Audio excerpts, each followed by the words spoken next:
Hi, welcome to a special edition of Education Matters, lessons learned from the pandemic. I'm very delighted to have two extremely talented superintendents with me. I have Mackey Pendergrast, who's from the Morris School District. He's actually happens to be the superintendent of the year. Welcome, Mackey. Good morning, Ray. And also with me is Michael LaSusa. He's the superintendent for the district of the schools of the Chathams. He was a superintendent of the year in Region 1 2 years ago. Welcome, Michael. Good morning. Thank you. We're going to be talking about the lessons learned because you guys penned an article last May, and I really was fascinated about how we need to really look at how we provide instruction to our students. So, but before we get into it, I want you to tell us a little bit about your district and also how you're handling it this year. Mackey, we'll start with you. Thanks, Ray. We, our district, the Morris School District, we have around 6,000 total students, pre-K through 12. And currently we have, well, starting in September, our elementary students coming in every day for half a day. And our middle school and high school students are hybrid 50-50. So they're in 2 days, out 2 days for half a day. And then there's a hybrid component to that. We also have elementary students who are all virtual, who we've been able to dedicate. We had so much interest within the community to be all virtual that we were able to dedicate a teacher for those students at our elementary level. We weren't able to do that in middle school and high school just because of operational limitations, 6 feet social distancing, and those types of things. Michael? We have a similar model in place to the Morris School District. So since the beginning of the year, we've had all of our pre-K through grade 5 students able to attend school in person. We're on a schedule where we dismiss from school 2 hours early so that students can go home and eat lunch. And then we have an hour of time at the end of the day where teachers pull small groups of students for additional instruction on a scheduled basis. But all of our elementary students come in each day if they elect to, and about 90% of them have elected to do that. And then at the middle school and high school levels, we also have an abbreviated day and do the same thing with giving time for kids to go home, eat lunch, and then log back in. But they come to school every other day. So we've split the cohorts in half. So 50% attend one day, 50% the next. And then in all grade levels in the district, we have allowed our students who have an IEP or receive special education services to attend school every day if they want to. All right, back in May, as I indicated before, you penned an article. It was called Lessons from the Pandemic on How to Reimagine Improving Our Schooling. So you were looking at it back then, and we'll get to how you look at it now. You were looking at back then as an opportunity to really restructure our education system. One of the first things that most districts did, that it was kind of instinctive, I think, was try to recreate the classroom when it was completely virtual. And the two of you say there might be some issues with that. Michael, why don't you take that question first? Sure. Well, I would start by saying that we were in a very different place last spring. We were completely shut down and remote. And there were a lot of variables at play in that environment that we didn't have control over and couldn't have prepared for. And so what I saw at the time and what Mackey and I discussed and talked about on an almost daily basis when we were on the phone with each other trying to work through last spring was just that the inequities and the variety of conditions in students' homes, in educators' homes at the time, really made duplicating the school day very difficult. And that when students were just sitting online like they were in school for class period after class period after class period, that was draining for students and really didn't promote learning the way that we thought maybe it could be promoted. We're in a very different environment now, obviously. And like I just said, our students are coming to school every day. So the students who are virtual in our district are watching from home. And the teachers from their classrooms with students physically present in front of them are also engaging the students from home, which is it's kind of night and day almost compared to what we were dealing with from last spring. Don't know if that answers your question fully, but. No, it does. But I want to get into a follow-up. But Mackey, anything that you want to add on to that? Sure. I think when you go back, when you look at a face-to-face classroom, this is pre-pandemic, before there's 6 feet social distancing and a mask, the way a teacher could have a lesson where the kids might be in groups a little bit, teachers walking around, they're hearing comments. A lot of the learning is social, it's physical. A lot of the learning is incidental. And a teacher's going around the room, they're listening, they bring it all back together. They kind of artfully tie it all together and help the kids learn that way. Well, now you take that and you shift it into an all virtual world. Just absolutely is not the same, it won't work. So part of the idea of, well, how do we move forward here when we have something so completely different, we're all online, and then you throw in the things that Mike just said, the inequities that exist, all the different variables and all the different types of homes. How do you move forward? How do we do this? And part of the answer in that argument is, well, let's go back and really, let's look at how the brain learns. Let's look at how we can focus. Some of the answers might be in some of that. Now, again, we have to kind of transport ourselves back to April and May, which generally I don't want to do. All right, I don't want to think back to those times, but we were all trying to figure out a lot. That was kind of the genesis for some of the things that we put down. But there are still school districts that are pretty much remote, almost exclusively. So these lessons will apply to them. What about a hybrid model, though? If you have, and I know you said most of your students are in, Michael, but if you have a class where it's, say, 30% are remote and 70% are in, or vice versa, how does that work? What are some of the issues that you see with that? What I see is that our teachers are magicians, and I can't believe what they've been able to accomplish this year. Because even as you say, 70% of students in a classroom, if you take an elementary classroom that has maybe 20 kids to start the year, if 14 of those students are present, those 14 students need to be the focus when, as they would be in a normal year. And those 6 students who are tuning in from home need to be incorporated and involved in the classroom as seamlessly as possible. And I think one of the surprises from my perspective has been how well our teachers have been able to do that. There are challenges. And so the challenges primarily for us have really been the fidelity with which the students are logging in from home and staying plugged in, not distracted, or they don't, leave their own bedroom, if that's where they're logging in from, and go get a snack from the kitchen or whatever. The challenges have been more making sure those students remain connected to the classroom. But when they do remain connected to the classroom, the teachers have been very good at having a screen like the one I'm looking at, stationed at the front of the room, talking to the screen, grouping kids who are remote, who are virtual together so that they're working, if a teacher's splitting the class into groups of 4, taking 4 of the kids who are virtual, or even involving one kid who's virtual with several kids in class. It's really been remarkable, I think, to watch how well that's gone. And again, the challenge has primarily been making sure that the students at home are in fact staying present and connected through the screen. Mackey? Yeah, we have the same setup in the middle school and in our high school. And I would just reflect those comments by Mike that what our teachers have been able to do has been remarkable.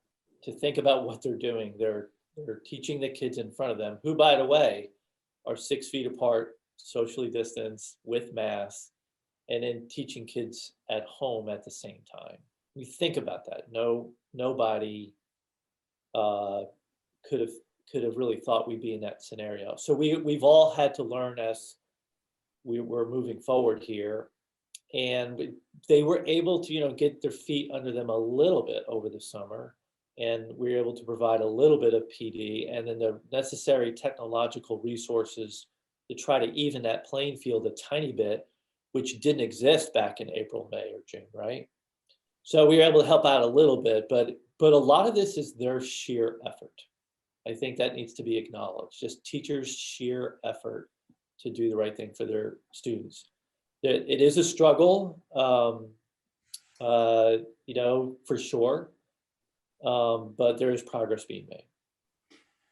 Yeah, when you think about it, there was no time to really do in-depth professional development. This drastic, anyway, it's a drastic way of teaching. You also mentioned the article, and this is, I think, important for people who are looking at remote learning and remote instruction, attention, that it's a limited capacity resource, which is something I don't think we really think about. But could you explain what Mackey what that means and why it's important in education? Yeah, we have such great research over the last 20 or 30 years about how the brain learns. And the brain will actually absolutely not learn if there's cognitive overload, if there's too much stimuli coming in. And it won't learn. And so just the ability to grab attention, hold that attention and focus, and then move forward is critical for learning to take place. So if you think about it in this current environment, what that means is you might have to narrow the curriculum down to really the core essentials, which personally I'm very excited about, because I think a lot of educators have always argued we're trying to teach too much. Again, you hear mile wide, inch deep. I don't know an educator out there who says, no, we should be teaching more and more stuff. So this is kind of forcing a narrowing of the curriculum, which I believe is probably going to be a good thing. But it also has, just in terms of setting up the lesson and how to do that, again, if you think about there's 20 faces on a screen and there's distractions at home, there's all sorts of fear and other emotional things that were going on back in the spring, more so than maybe now, maybe less.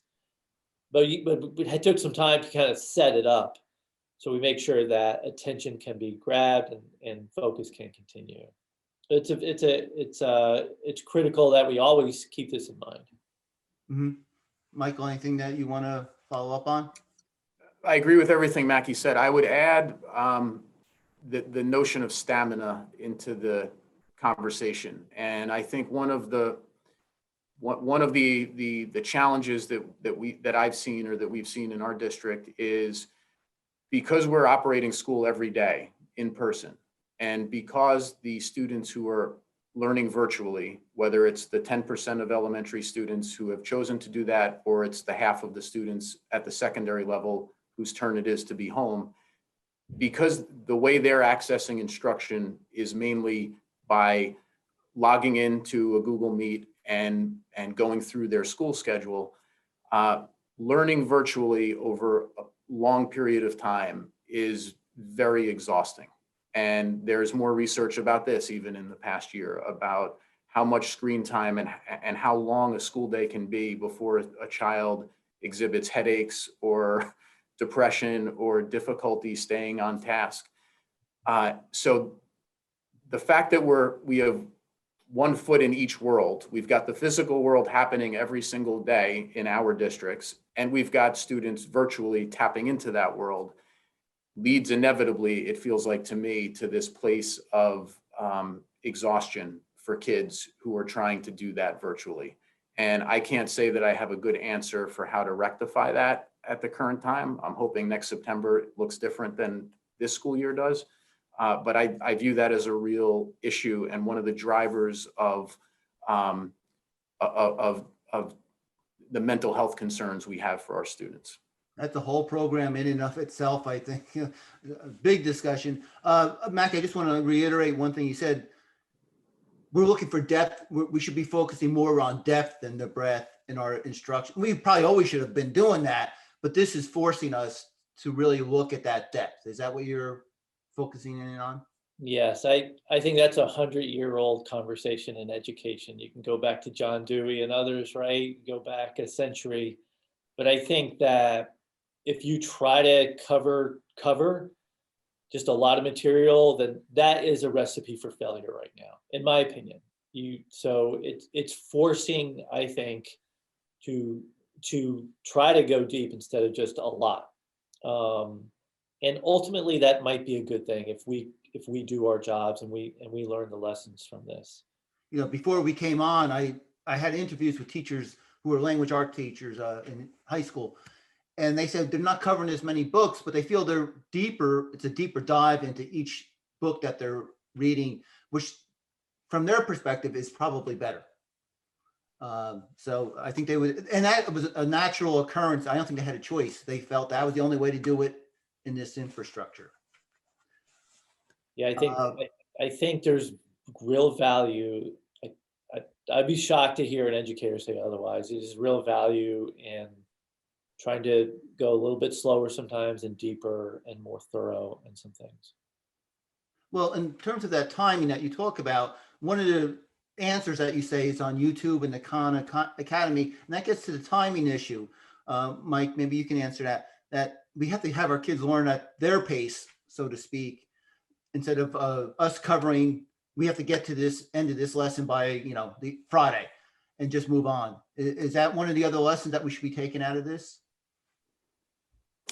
I think maybe I have to, honestly say that because we are operating our schools in person on a semi-normal schedule each day, teachers don't have the time to generate content on their own or create videos that would replace the time in the classroom because they're in the classroom every day teaching. So I think that that's been one of the items in the op-ed that we wrote that, I don't think we've had the ability to test that because we've been able to be in person each day. And that has trumped anything that, would have taken place completely virtually. Mackey, anything to follow up? Yeah, I think Mike just said something really wise. When you look at a teacher, what they have to do, they really have 4 responsibilities. I think they have to create lessons. They have to deliver those lessons, assess if the lesson was effective, and they have to build relationships with students. And sometimes those first 3 things push out the most important thing, the last thing I said, which is build relationships with students. So the more outstanding resources we can give to them so they don't have to spend as much time on the creation of the lesson, the delivery is easier and the assessing of it is easier, then they can spend that time on the building of those relationships, which is the most critical part.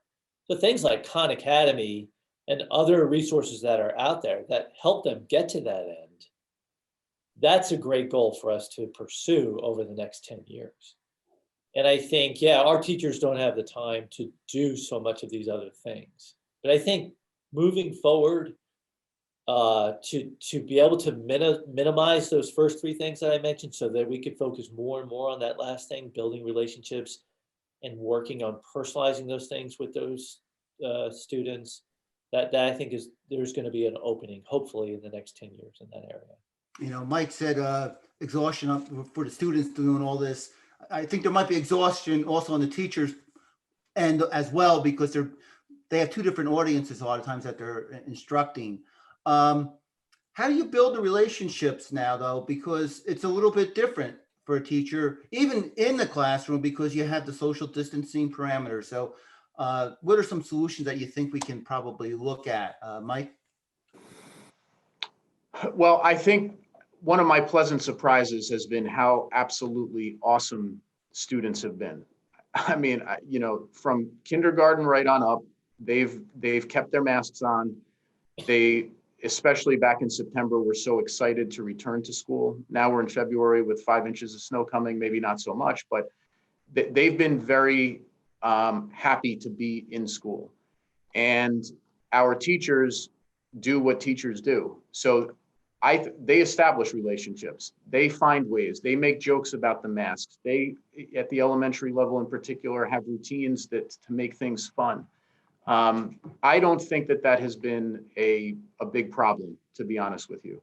And I think everyone feels grateful that we have the opportunity to be in school after having been out of school for so much time last spring. Mackey? Yeah, I think that there are ways to do it. There are ways that they've been there all along. I think as the bandwidth of a teacher's workday in life becomes stretched, and then it becomes more and more difficult. But there are ways to do it, and even in a virtual world, you break that class down into small groups.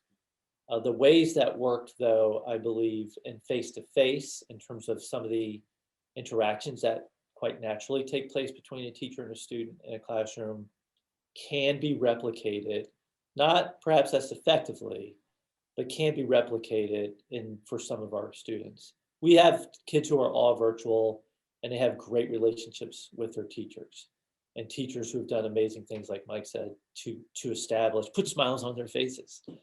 And we do have a challenge, though. There's a group of students who have disconnected, and we have to double down on our efforts to try to make sure we're reaching out and bringing them into the community. In your article, and I know it was back in May, but you were really looking forward that this is not, we should take this lesson, not go back to the way it was before the pandemic. We should really look at restructuring our education system. First of all, for those who don't know, it's based on a 19th century model. If you want to explain that in terms of, particularly for the high school, in terms of credits and seat time, and Mike, do you want to just follow up on that one a little bit, just for and why that may not be right now? Sure. Well, I mean, most of our statutes and regulations and constitutional provisions that govern education, or public schooling, I should say, date back to the 19th century, like you said, and involve ensuring that students accumulated a certain amount of time in seats, demonstrating, proficiency in the various subjects that were outlined at the time as being important. And so, part of our argument last spring, and I think it certainly remains true, is just to, given the technology that we have available, and I will tell you right now, I never used Zoom or Google Meet before last spring ever in my life. The tools that we have available right now, do they warrant a reconsideration of how we conceive of a school day? They've forced us to reconsider what we think of a school day. But when we're no longer forced to do that, and we finally reach the light at the end of the tunnel, whenever that may be, are we going to just revert to what the rules were for 100 years before we got to this point, or are we going to have some takeaways? I do think that, for example, the day for high schoolers needs to start later. There's no question about that. I think that the day for high schoolers probably doesn't need to be as long. One of the things that we've seen that has been successful is that we have like a 2-hour shortened day. Students travel home on the bus, or they eat lunch, then they plug back in, and teachers have really been creative about using that hour or so of plug back in time as extra support for students, study sessions. Let me pull 3 or 4 students together who are struggling with the same concept so that I can target them. You can do those kinds of things if your physical school day is shorter. And with the amount of technology that we have available, and the platforms that we have, like the one we're speaking on, I think we really need to be leveraging that as we exit, whenever we exit the pandemic, and it will make learning for students better, and make our students more healthy, to be honest with you. Matthew, you and I, before we even came on, we're discussing the shorter day and the health of the students. I know you concur with Mike on that one. Anything that you would add to that? Yeah, I hope 10 years from now, when we're looking back, that in these next 10 years, we really get away from the concept that the longer you sit in a chairs, the more you learn. Like the idea that the number of hours in a seat equates into learning, and that we continue to move more to a competency-based model where it doesn't matter how much time you're physically in that seat, but that you're learning. For some kids, that means you're sitting all day in school, and that's the best way. But for other students, you can choose from a variety of things. And it's how you're learning, and that you're learning, not just, okay, you're sitting long enough, and that means you learned. So I hope 10 years from now, we look back and say, all right, this is one of the things that pushed us more in that other direction. Just to reiterate what you were saying, Mike, so do you hope that you'll be able to incorporate even more of that I mean, I know we still have the seat time regulations and the attendance regulate and all those other laws that you probably, if you had the ability, you might change. But is that something that you might try to incorporate once we get back to post-pandemic, where you can have those, you guys discuss small groups, maybe that are virtual, and the students are learning in two different places at the same time? Is that something that you would like to incorporate? Yes, definitely. And as this school year has gone on, we've experimented with different scheduling at different points. Even we've had a couple of times to pause our high school and move to all virtual instruction for a period of a couple of weeks at the high school. We had to do that once at our middle school. We've had these snow days that we've called virtual days, and we've got people working. We've done some dabbling, with the length of the day, how the periods are rotating. I think all of that should continue beyond the pandemic. And I think that there are a lot of exciting opportunities to look at a school day, especially at the high school level, where you don't require the supervision of students at home to the same degree as you do at the elementary level. And again, I think it will make healthier kids if we take that seriously and take advantage of that opportunity. Mackey? Yeah, I really like how Mike finished his statement, that they'll create healthier students. And I think the prism by which we should be thinking about all these issues is health and wellness. And that should be the center. Talk about the way things were created 100 years ago, and then we're still doing it, where schools were actually created to separate kids, success versus not as successful. But I think moving forward, health and wellness should drive, that should be the middle, that should be what anchors our decision making, and should be at the center of what we do and how we move forward, and not just an add-on.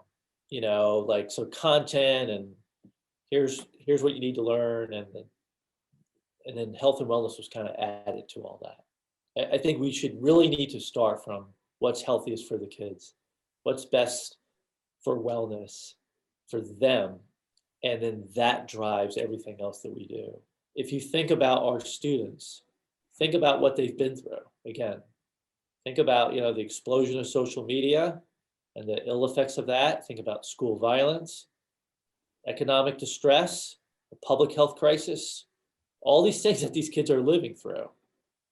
Time out. Let's really focus on community service, wellness, virtue, civics, health, right? That should be what guides us. I can't argue with that.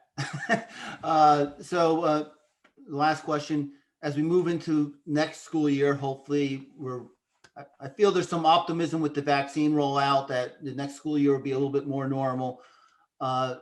What's your focus going to be? And Mackey, I'll start with you. I think I've been going to Michael the whole time. So what's your focus? Is it going to be health and wellness if we come back to school? Because we don't know where a lot of the kids are when we come back in September. I mean, socially, emotionally.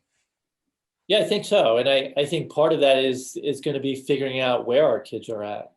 I think there's a lot for us to learn, a lot that we're still in the middle of all this, and Mike probably knows how his kids are doing academically pretty well. We do too. We have a pretty good sense of how they're doing academically, but I think it's their health and wellness, their social emotional competencies is a little bit slipperier, trying to figure out where they are and the long-term impacts that this is all going to have on them. So I think part of what we're going to need to try to do is to try to get a handle on how our kids are doing from a mental health and wellness perspective.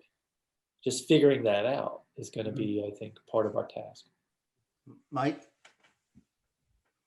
I agree with what Mackey says, and I think that in the conversation about learning loss or learning delay and what kids have missed academically, and the conversation about the mental well-being and the mental health of students, their social emotional well-being, at the end of the day, where all of that leads is students need to be in school.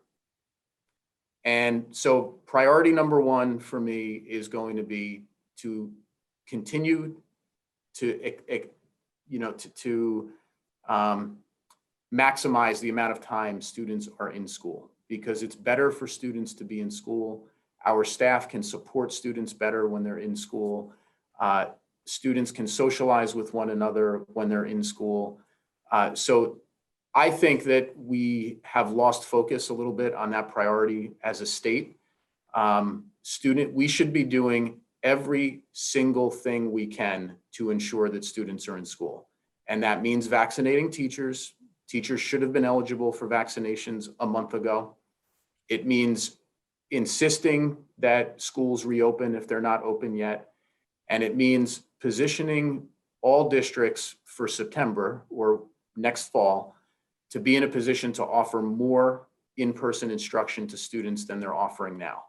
And we can't do that, recklessly, or we can't do it without ensuring that students and staff are safe.